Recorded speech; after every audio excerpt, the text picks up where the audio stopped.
Welcome, nerds, to another episode of the Week in Nerdom. In this episode, we have an update from Cliff Bleszinski of Gears of War fame that's a little weird. Also, an update on that Galaxy Quest series that is supposedly coming. Neil Gaiman is giving us an update on Season 2 of Sandman over on Netflix. And with Amazon's recent purchase of MGM, they are going a little crazy with the announcements. We'll get to that. We also have Mortal Kombat 2 movie rumors to get to. We have that and a whole bunch more, so let's get into it.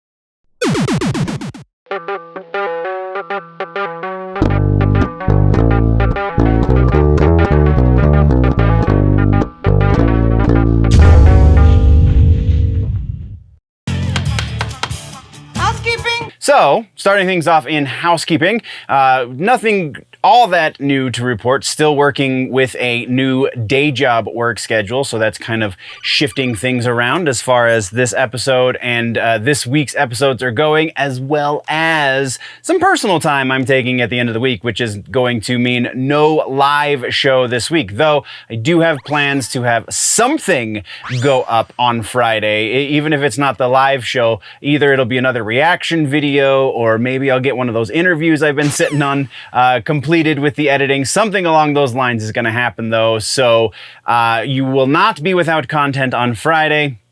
As far as next week goes, again, no live show next week either. Again, another personal day conflict. But again, more things will be going up live on that Friday as well. So you will not be without the generally nerdy content in your face. All of that being said, I think that's what we've got for housekeeping. So let's get into the proper news. Housekeeping, you want mint for pillow? Music section. In today's music section, aside from new music and things, we have Greta Van Fleet announcing tours. We have Avenged Sevenfold talking about why they didn't go on tour with Metallica in the early days, as well as new music from Mudvayne. We're going to talk about all of that. But first, we have new music to talk about, new releases and videos and such. No follow-ups, no corrections, none of that. Just straight into new music. And first up on new music, a brand new band called Better Lovers. And I say brand new, and I don't necessarily mean brand new, because these are all dudes that you have known for years and years. So what do you get when you mix the frantic energy of the Dillinger Escape Plan with the swagger of Every Time I Die? You get a band called Better Lovers. The name of the song is 30 Under 13. The members that make up this not entirely new band, we have Greg Puciato on vocals, Jordan Buckley, Clayton Holyoke, Stephen McKeeche, Will Putney, all making up the roles of this band. And like I said, this is mostly just Puciato from Dillinger and then a bunch of dudes who are associated with or were actually in Every Time I Die for, up until rather recently. We covered the drama there, so let's not touch on that. Let's just talk about this damn song, shall we? This is exactly what I just billed it as. This is the frenetic energy of Dillinger Escape Plan. It's just all over the place, but you still have that string section from Every Time I Die. So you still have a lot of that kind of southern swagger going on. And this is probably, of all of the music that we're talking about this week in the new music section, this is probably the one that I have the least audio notes for as far as production goes. This is just a hell of a good song. Absolutely a recommend. If you like something that's a little harder to listen to, then absolutely Better Lovers 30 Under 13 is a track for you. Let's move on. Our next piece comes from the almighty Foo Fighters. We have a new song from the Foo Fighters called Rescued. There is a new album that will be coming out June 2nd. Name of the new album is But Here We Are. The track is kind of what you would expect after the last year and a half that this band has had. It's pretty raw as far as like the emotions go and the deliveries go and everything. And still, it's not. I saw one review of the song or the record rather, talking about how it's harkening back to the early days of the band. No, Not exactly. A little bit as far as the audio production goes, there's definitely shadows of where they come from in the way this track is mixed. But as far as like the energy of the band, this is a very different energy, and it's to be expected. This is exactly kind of where the fan base probably anticipated the sound was going to evolve to. I could not find who the new drummer is, if there even is an official new drummer, or if Dave Grohl just took over drumming duties for the record. We will probably put that in a follow-up in the future dates, but this new song, Rescued, is legitimately awesome. Go listen to it. Now let's talk about Spiritbox's new single. The new single from Spiritbox is called The Void. This is kind of nothing new as far as Spiritbox goes, which isn't necessarily a bad thing, but it's also relatively unremarkable when you look at the catalog that they have released so far, and then you compare it to this. I think the big kind of comment here, aside from the just general mellowing down, is the vocals very specifically have been more than just generally mellowed out. They're pretty mellow by comparison to, again, what we've heard from this band up to this point. Is this a pivot in their sound? Are they kind of going to steer it in a slightly different direction? Possibly. That's kind of the implication that I'm getting from this track. Not entirely a bad thing, but also not a very good thing either. So a mild recommend, I think. Then let's talk about a new track from Stained. The name of this song is Lowest in Me. It is good to hear Aaron Lewis using that scream that I love so much of his once again, but this band is not the band that I fell in love with on that Dysfunction album. There are kind of echoes of that. There is a moment, like I said, where it's a bridge towards the end of the song where you do get some of those harsh vocals from Aaron Lewis once again, and always Mike Mushok on the guitar is never one to disappoint. Even on their not so great records, Mike's stuff is always impressive. So like, that's not the issue here. The issue is just the general sound. I feel like they're never gonna be the guys they were on Dysfunction. That's just the way life works. So this is a recommend, but again, fairly mild, because Stained, while still great, just will never reach those peaks of greatness again. Next up, speaking of bands that have been around for a minute, we have Rancid releasing a new track. The name of the track is Tomorrow Never Comes. There is a new record coming out June 2nd with the same title called Tomorrow Never Comes.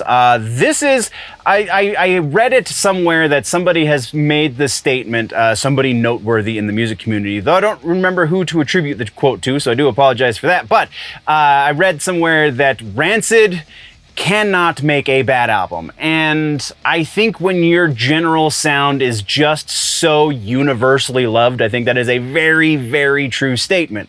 This follows right along with that statement. So yeah, it's not a bad song by any stretch of the imagination.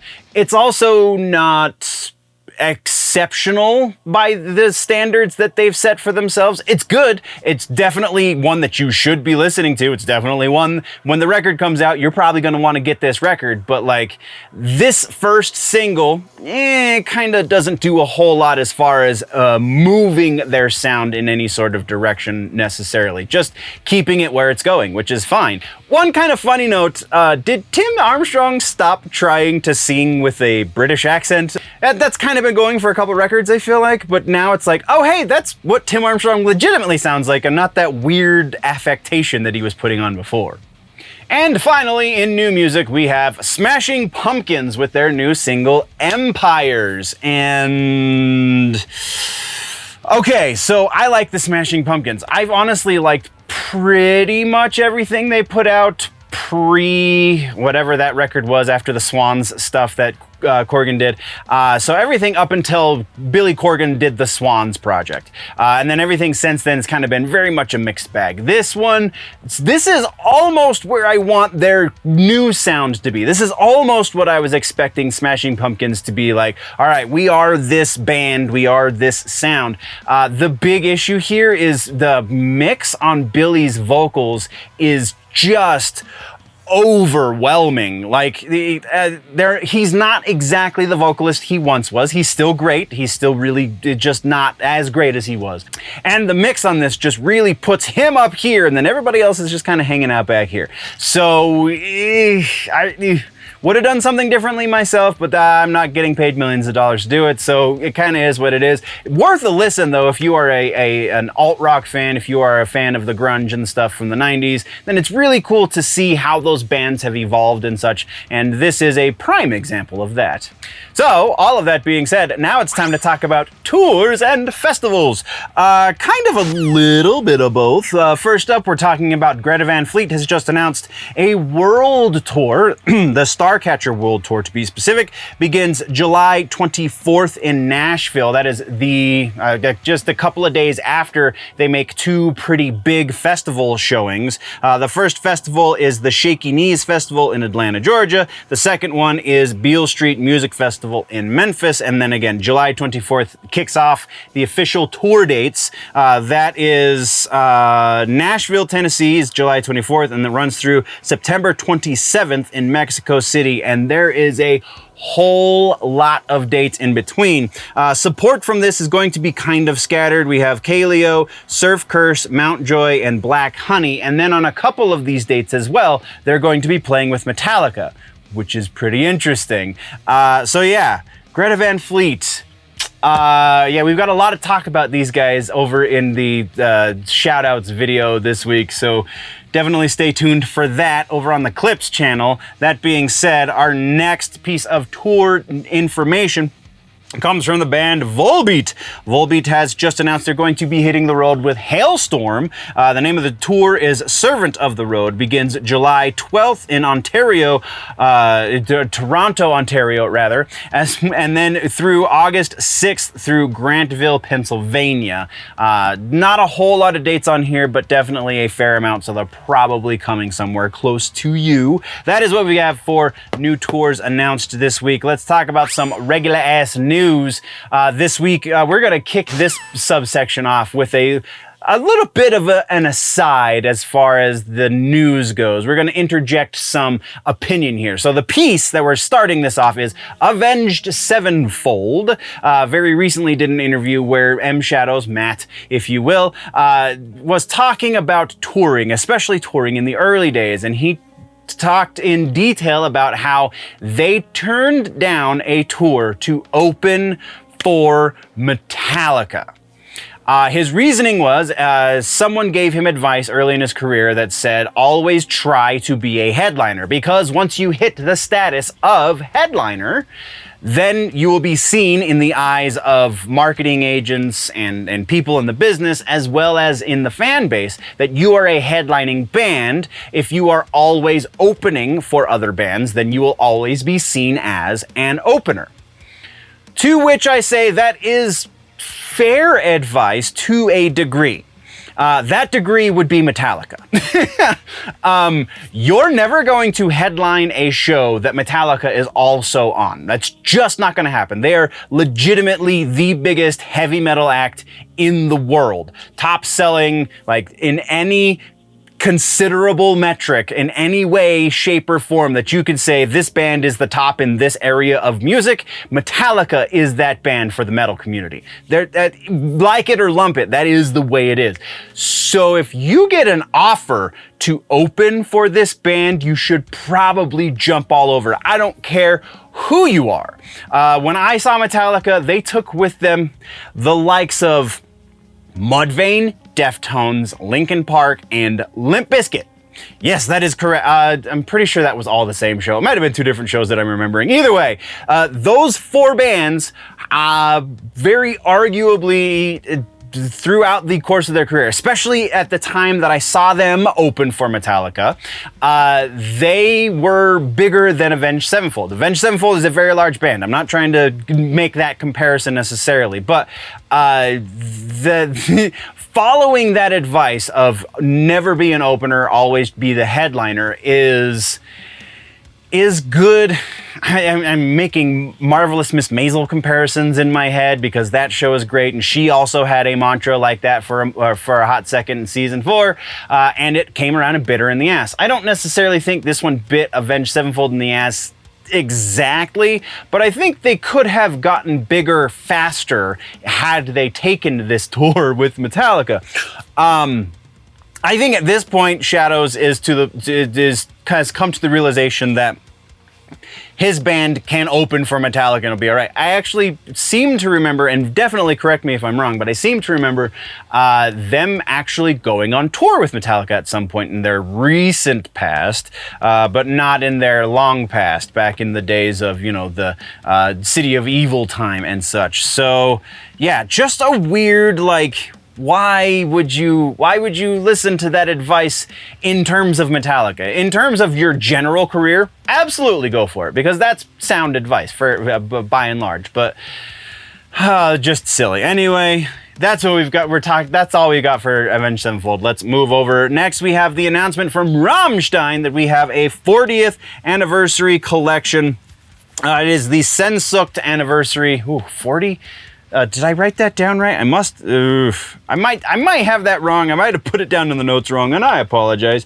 Either way, it is the anniversary. It might be the 30th anniversary of Sehnsucht, and I just fat fingered it. But yeah, Sehnsucht getting an anniversary remastered in HD.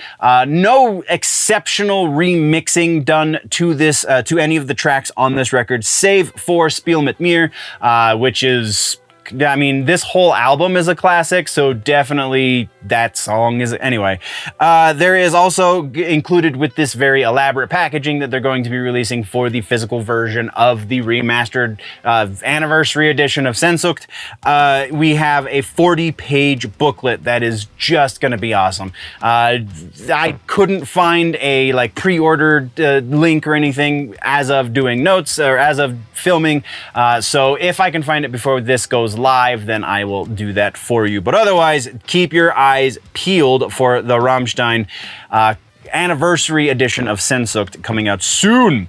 Next up, we have a Metallica piece. Speaking of Metallica, 72 Seasons is going to be the very first full album. I don't know if it was genre specific, but I think it's country specific. So very first album that is fully released in American Sign Language videos. So not a really in-depth piece here, just a really cool fact about Metallica doing all this expansion. Buying that vinyl Record Factory about a month ago now, and then now this with the 72 Seasons. These guys are just looking to become just better in general and more ingrained into the culture, and they're finding really interesting ways of doing it, and this is one of them. So yeah, that's also, I believe, a world record. This is the first time this has ever happened. Again, I don't believe it is a genre specific. I think it is the first time in American Sign Language history it's the first time that a record is being released in its entirety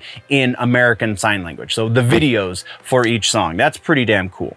Next up, we're talking about Machine Head. This one could have gone in tours, I guess, technically, but Machine Head has canceled a tour. The Electric Happy Hour live tour that we talked about a few weeks ago at this point, it was supposed to take place this spring, has been canceled, it seems, because of work visa issues, because a fair amount of the Machine Head camp do not live in the States. And so what with new protocols, post-pandemic, and so on and so forth, it's taking, because they're still in the process, it's taking a lot longer to get things through as far as work visas are concerned than it used to, which kind of sucks, and made Machine Head cancel their tour. This is not a postponement. This is not a rescheduling. This is a cancel. Much like many artists who are in the know recently have canceled their tours instead of rescheduling or postponing, because when it comes to ticket sales, they understand that a lot of their audience are not exactly well off and cannot afford to just be out a couple $100 for some concert tickets. So if they were to postpone, you do not get your money back. If they were to reschedule, you do not get your money back. You hold onto your ticket and it is valid on the new scheduled date. With a cancellation, you can get your money back, and that is why they're doing that. Because they want their fans to know that they understand the situation, which is Pretty dang awesome, if you ask me. And then our final piece of news here in the regular ass news subsection is probably my favorite for this entire episode, and that is Mudvayne is coming out with new music. They are currently recording. They're in the studio while on tour, which I find very interesting. They're currently in the studio, though, right now, specifically, Chad Gray, vocalist for Mudvayne, and also Hell Yeah, if you didn't know, is recording vocals in a Texas studio in maybe even his Texas studio. I didn't really catch that part, but yes, new music, first new music from Mudvayne in 14 years. This could not have come at a better time. Just super, super, super stoked. Actually, I take that back. It could have come 8 years ago, but beggars can't be choosers, and I'm not in the band Mudvayne, so I have no control over when they put out new music. Yes, please, and thank you. Let's move right along. That brings us to suggestions for music. This week's music suggestion is Stain's first label album, Dysfunction. They did have a self-released album before this that kind of is just a lot of the tracks from Dysfunction done on a smaller budget. And this is the band that I fell in love with. It was also kind of the beginning of the nu metal area. This was the first band that Fred Durst signed as an A&R rep for Interscope Records, so there's that kind of little bit of history for you as well. Almost didn't sign them, totally different thing, but almost didn't sign them because of some of the imagery they used. But yeah, Stained Dysfunction, check out Just Go, Mud Shovel, just the whole record is pretty classic at this point, so that is your suggestion for the week. Now, in gaming and tech, we have another update on the Joseph Staten situation, and this one's pretty interesting. Also, updates from Alan Wake and a new feature over on Amazon Prime that we're going to talk about ever so briefly. All of that and a little bit more, so let's get into the gaming and tech. Gaming and tech, coming out the gate, follow-ups and corrections. Our first follow-up, Joseph Staten has come out and made it known that he is working for Netflix Game.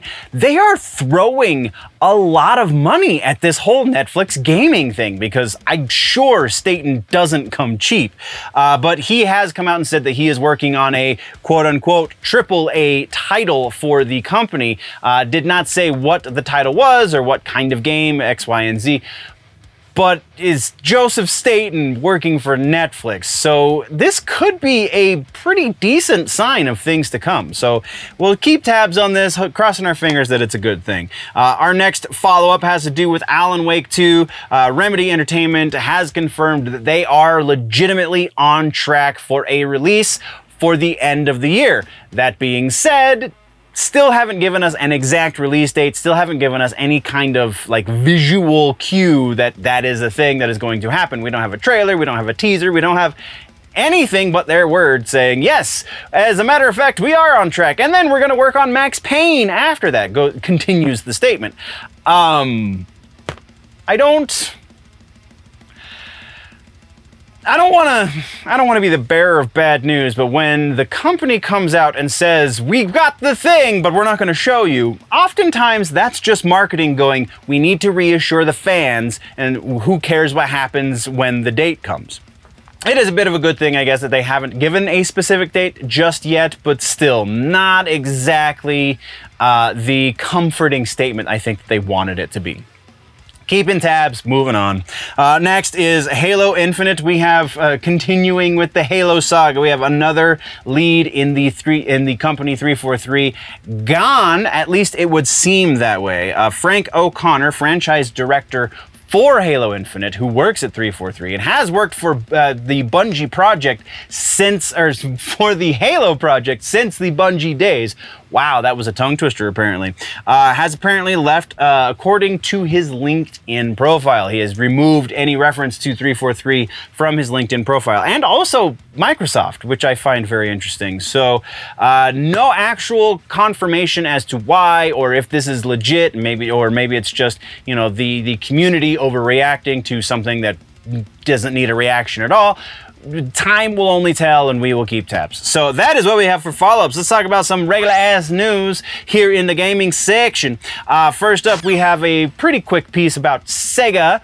Sega recently purchased the Rovio Studios, who is the developer behind Angry Birds, as a means to keep their market share.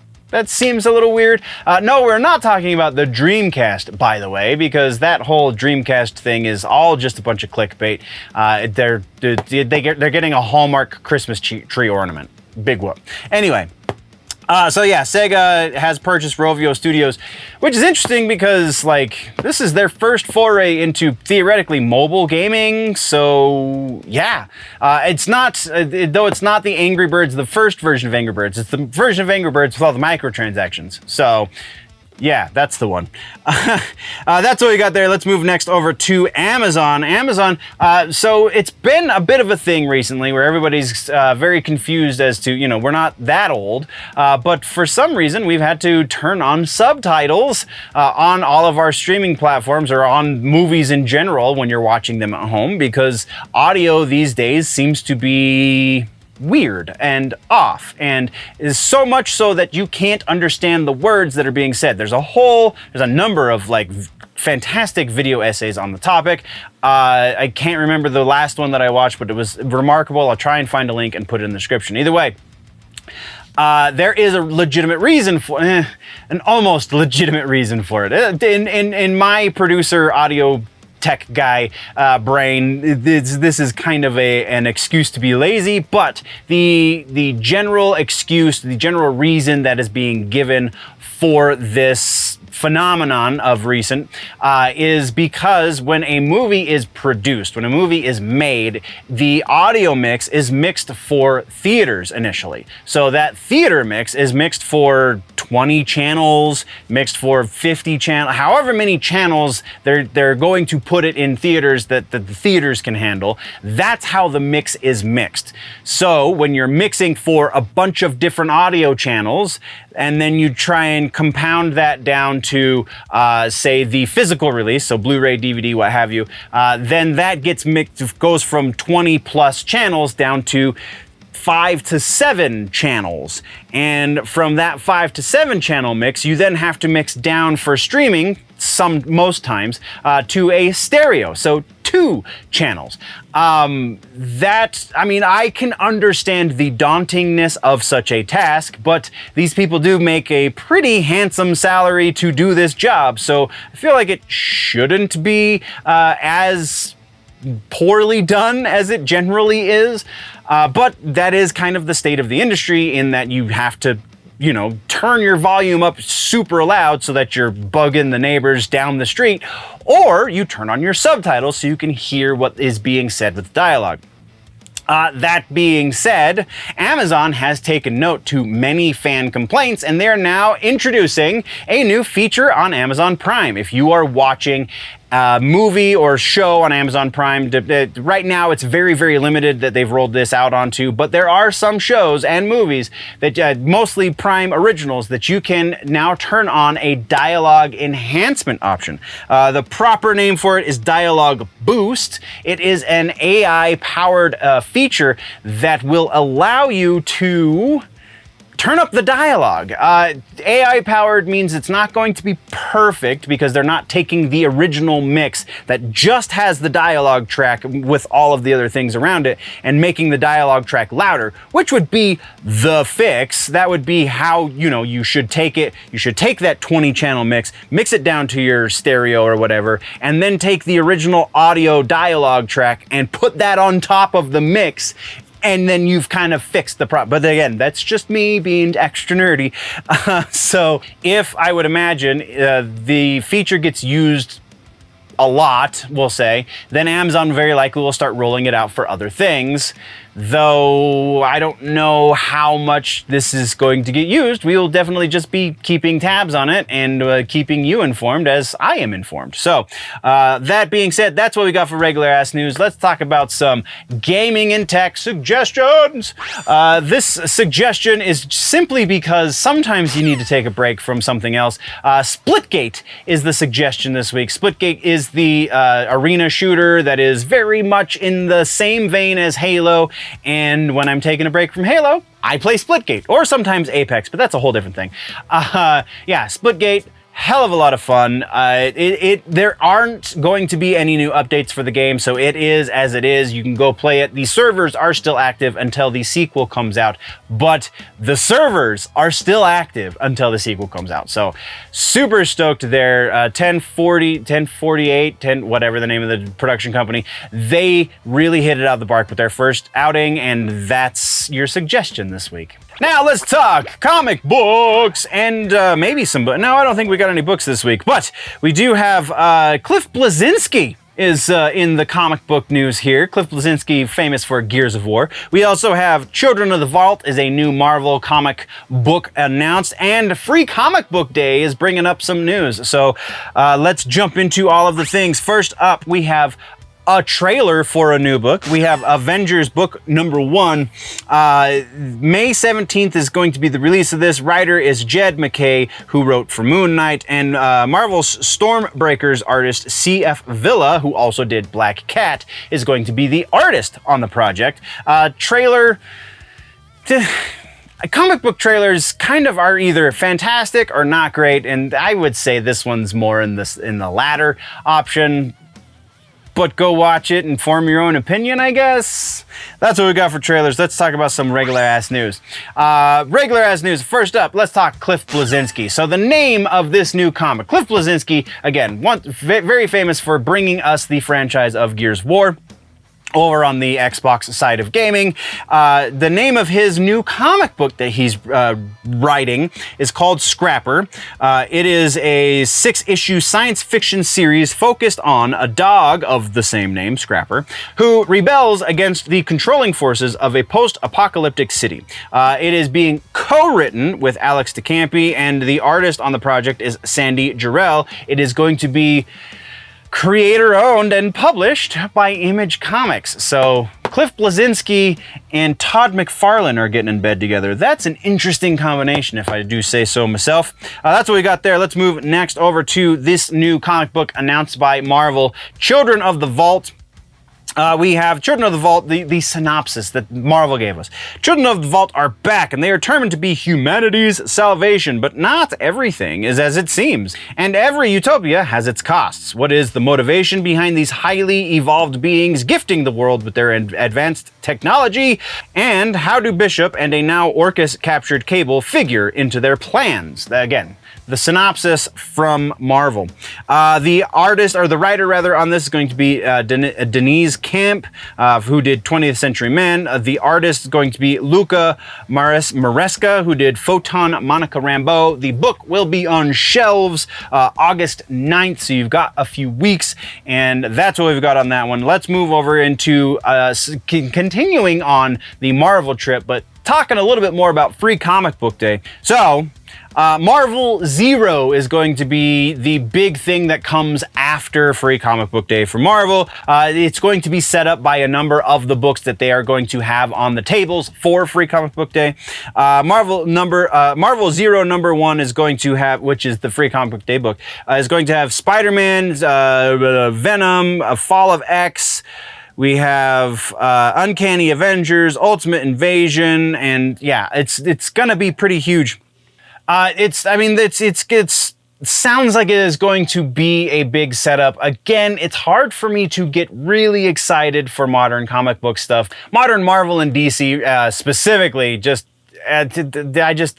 it's hard for me to get into them for reasons we've covered a number of times. So, and then, like I said, Free Comic Book Day is upon us, and May 6th is the day for Free Comic Book Day. Go to your local comic book shop. They should be, that's no guarantee, but it should be, your local comic book shop should be participating in Free Comic Book Day, which means you get free comics. It's kind of up to each individual shop if you can get all or just some of the free comics available. It's many comics that come from a bunch of different publishing houses, Marvel, DC, Image sometimes, and some other indie comic publishers, so on and so forth. But yeah, they're freecomicbookday.com, I'm pretty sure is the website. Go check it out. You can get the full list of books to expect, so that way if your local shop only allows you to get certain books or a certain number of books, you can't get all of them, you can at least plan it out ahead of time. Again, May 6th at your local comic book shop. Go check it out. That is what we got for regular ass news, which means we're going into comic books and book suggestion. This is a legitimate comic book suggestion this week. We're talking Batman Eternal, James Tynion IV, one of my favorite Batman authors. Batman Eternal came out in 2014. It was, I'm very sure, part of the New 52, though I can't remember explicitly, but that was kind of my first introduction to James Tynion. That's kind of why I really appreciate the stuff that he's done for Batman. Go read it. It's a long book. It's super thick. There are a number of other writers involved with this. Scott Snyder, another one of my favorite Batman writers, as well as Ray Fox, Kyle Higgins, and Tim Seeley. It's really good. Go read it. That's your suggestion for comic books this week. TV news. We're talking about all the TV shows and series and episodic content and such. So in today's TV, we have an update on Sandman from Neil Gaiman himself. AMC is really digging into this whole Anne Rice situation. Big Bang Theory is getting another spin-off. All of that and legitimately a bunch more. We have so many follow-ups for this episode. Let's just jump right into it. First up, Creature Commandos. We have our full cast listing, and it is as follows. David Harbour has joined as Frankenstein's monster, now named Eric. We also have Maria Bakalova as Princess Iana Rostovic, Indria Varma as the bride, Zoe Chow as Nina Mazursky, Alan Tudyk, yes, that is right, the one and only Alan Tudyk as Dr. Phosphorus, Steve Agee as John Economus, Viola Davis, of course, coming as Amanda Waller, and Sean Gunn will be doing two parts. He'll be doing Weasel as well as G.I. Robot. Frank Grillo has been confirmed as well, like we talked about previously. Confirmed now, 100%. He will be voicing Rick Flag Sr., and then presumably, if he ever makes his shift into live action, he will be played by Frank Grillo as well. So, that's what we got for Creature Commandos. Let's talk next about the Knuckles series over on Paramount Plus. We talked about this previously. Idris Elba reprising his role as Knuckles, the red hedgehog from the Sonic the Hedgehog's franchise. Blah, words. So, and joining Idris, we have Adam Pally, who will be playing the role of Wade Whipple.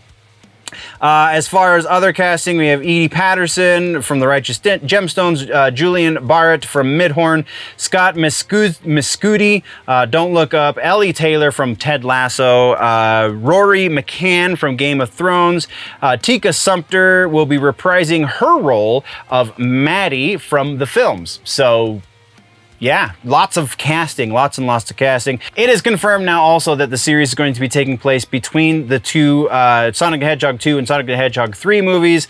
The Sonic the Hedgehog 3 movie is slated to release December 20th of 2024. That's what we got. Let's move on. More follow-ups. Next up is Sandman.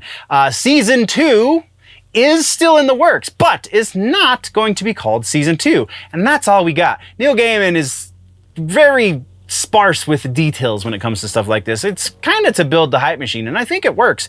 But yeah, it's done being written. We also know that, but still pretty early in the production side of things. So there's that. Next up is another one that we've been keeping tabs on for some time, and that's the Galaxy Quest series over on Paramount Plus. It is now apparently been greenlit, and they're moving forward in early stages of production as well.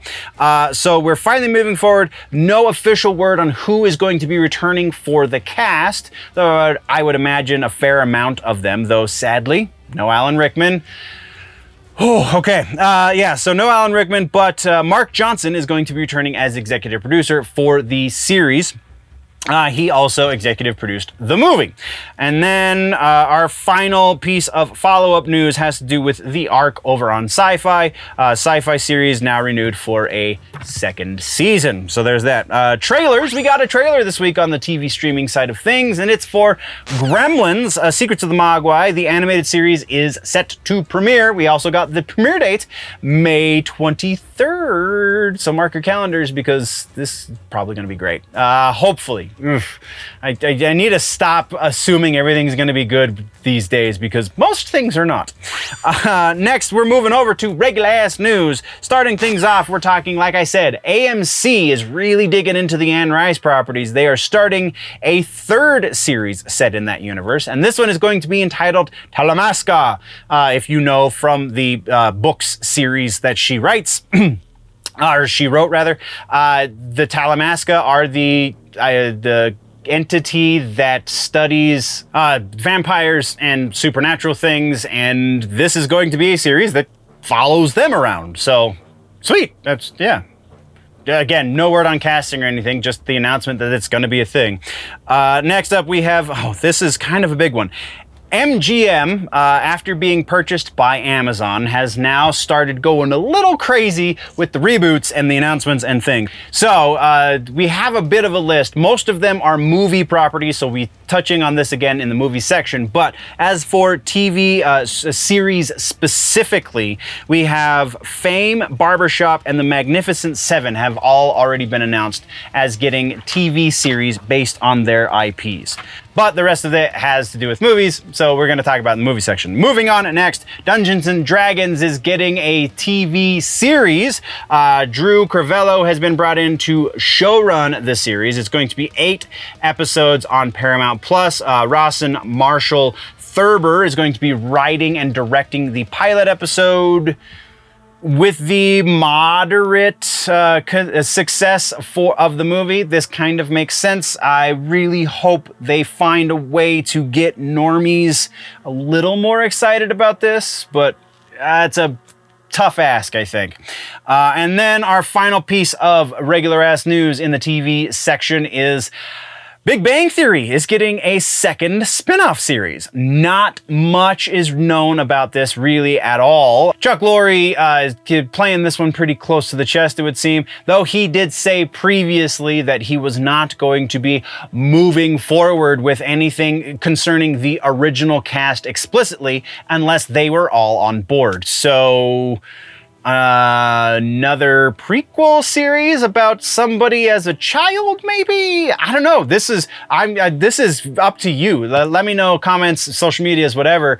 Hit me up. Let's have the conversation. What could they be spinning off of Big Bang Theory? Are the original cast really that hard up for money? Because they got like $20-something million for the final season of that show. It was $1 million an episode, and they had the classic episode structure, so it was 20 plus episodes for the final season, which means they got $20+ million for that final season. Each actor got that. So yeah, I don't know. We will definitely be keeping tabs on this because I love that show. Anyway, that brings us over to suggestions for the TV section. Honestly, I don't care what you thought about the rest of this season of The Mandalorian. Mandalorian Season 3, Episode 8 is a must watch.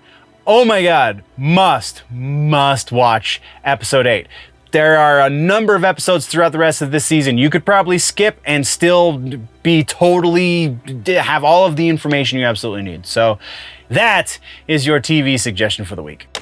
Movies! In movies this week, we have an update on the Quiet Place prequel movie. We also have Star Trek in movie news. And then we're going to finish up that MGM piece we started over in the TV section. So, in the follow-ups and corrections subsection, we have A Quiet Place, day one, wrapped on principal photography, so we are getting closer, my friends. I'm super excited about this. I like John Krasinski. I like John Krasinski's creation. It's great. Moving on. Next, we're moving over into trailers. Starting trailers, we have a new trailer for the newest Insidious movie called The Red Door.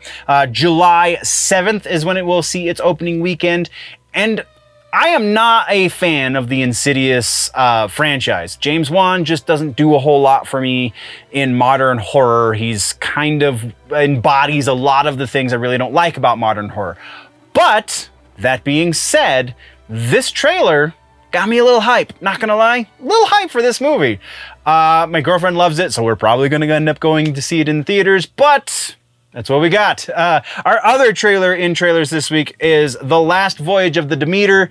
This takes a very small portion of the original Bram Stoker's novel for Dracula and expands it into an entire movie. This is a very interesting take on the Dracula lore that I really need to reread that book again because I'm very rusty on it. But yeah, movie that is definitely going to be in front of my eyeballs as soon as possible is The Last Voyage of the Demeter. If you go watch this trailer, you'll see why. Then let's get into some regular ass news, shall we? Starting things off, the Star Trek series that we've kind of been keeping tabs on over in the TV section is actually getting made into a movie. For a long time, it was only rumored to be happening, and then there was a lot stronger rumors, and now they've rolled it into a movie and not into a franchise, or into a series rather. Section 31, starring Michelle Yeoh, with her return as Emperor Philippa Georgiou. I think I'm saying that properly. It's been a minute since I watched the Discovery stuff, but yeah, spinning out of the Star Trek Discovery franchise, this looks to be potentially pretty awesome, though not holding my breath because I've seen what they do to modern Star Trek. Anyway, that's what we got on that. Next, we're going to go back to the MGM bit. So again, if you missed the TV section, or you're watching the clips or what have you, MGM is going crazy. They've announced a whole bunch of reboots. They've announced a whole bunch of, because they just got bought by Amazon. So Amazon's really going to start digging into things that are going to make them money, very likely. So as far as the movie side of things go, we have movies for Stargate, Legally Blonde, and RoboCop all being announced, as well as series based on those properties also being announced. So we are going to get some sort of TV series based on Stargate, Legally Blonde, and RoboCop. And again, there's a bunch of TV series that they've announced as well. We already covered that. So that's what we got for regular ass news. Let's talk about this week's suggestion. Bram Stoker's Dracula in movies, 1994, Keanu Reeves, Gary Oldman, Winona Ryder, Anthony Hopkins. Need I go on? This movie is a classic for a reason, though it is before Keanu Reeves learned how to act, so keep that in mind. Also, I think it's also before Winona Ryder learned how to act, so there's that. But either way, Gary Oldman and Anthony Hopkins are big enough to carry anything on their shoulders individually, so when you put the two of them in a movie together, it's just that much better. Both of them are always a win. Keanu Reeves technically is always a win also, but for very different reasons at different points in his career. But go check it out. It's worth a watch. If you haven't seen it for some time, refresh your memory as to why you love Bram Stoker's Dracula from 1994. Now, let's get into the room reel, shall we? In the room reel, we're talking a little bit about Harry Potter once again. We also have Star Wars fakes, interesting, as well as Mortal Kombat 2, the movie rumors. Super stoked about that. Let's get into these things. Confirmations, refutations. We have a rumor confirmation, and that is where Harry Potter comes in. That's right, Max, formerly HBO Max, has announced that they are in fact going to be doing a Harry Potter franchise series where each season takes place over the course of a single book. So you get a lot more detail. J.K. Rowling is also, like we previously talked about in the rumor section, J.K. Rowling is also going to be executive executive producer on the project and is going to have a lot of creative control. So any J.K. Rowling haters out there, feel free to cry where nobody's going to listen. All right. That's what we got for confirmation refutations. Let's move over to new sources on rumors we've previously covered. So new source for the Grand Theft Auto 6 rumor. New source is adding to the rumor. Says not only is it going to take place in Vice City, which actually we have confirmed. So that's not rumor, but the new part of this rumor is that it's going to take place in other cities as well. We're going to be seeing part of Cuba and possibly Carcer City. If you remember from your Grand Theft Auto lore history, Carcer City is an anagram for Detroit, I believe, and it showed up in reference in the Manhunt games, which are part of the Grand Theft Auto universe. So very interesting, very, very interesting. That's what we got for new sources. Let's actually get into the meat and potatoes with the new rumors, shall we? So first up, we have a rumor that the Star Wars Celebration announcements that came directly from Kathleen Kennedy are actually not legit, at least not 100%. Very specifically, what we're talking about is the Rey movie that was announced, as well as whatever she had to say about the Acolyte. I honestly don't remember that. So yeah, the Rey movie was reportedly, according to the rumor mill, a power play done by Miss Kathleen Kennedy herself, because she is very close to being axed from the company, and so she had to do something in order to make something big happen to possibly change sentiment toward her status in the company as far as the company is concerned. And it seems to have very much backfired, because people polled who were at the Star Wars Celebration, and many polls since then have asked, you know, are you excited about these specific movies? And yes, for the Filoni and the Mangold, rather, the Filoni and the Mangold movies, everybody sounds pretty universally excited. As far as the Rey movie goes, not so much. So the rumor is saying that Kathleen Kennedy was not supposed to announce the Rey movie, but she did anyway, in hopes that she was right and that everyone else was wrong, and that there was going to be some sort of hype machine around Rey. And there's not. So likelihood that this is legit, pretty low. Though I think because we've been hearing so much of this, where there's smoke, there's gotta be fire, right? So we're gonna get this a little bit over halfway. We're gonna say about 60% likely that there is some sort of power play going on here. This is one that really sucks, because we're never gonna be able to confirm it unless Kathleen Kennedy is fired tomorrow and they get some big long press statement about this specifically. It's never gonna be confirmed, so that sucks. But we must continue on. Next, we have Kang rumor. What with the Jonathan Majors legal issues going on right now, hopefully he can get that taken care of.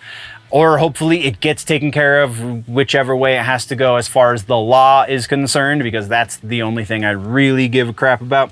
But Kang, with those issues, is now reportedly being recast. Majors has already been dropped from a couple of movies, not Disney-related projects, because they have a contract with him, so that would be very difficult. But he has been dropped from other non-Disney-related projects. So that kind of lends to the credence here. But recasting, the recasted actor is reportedly an actor named Damson Idris.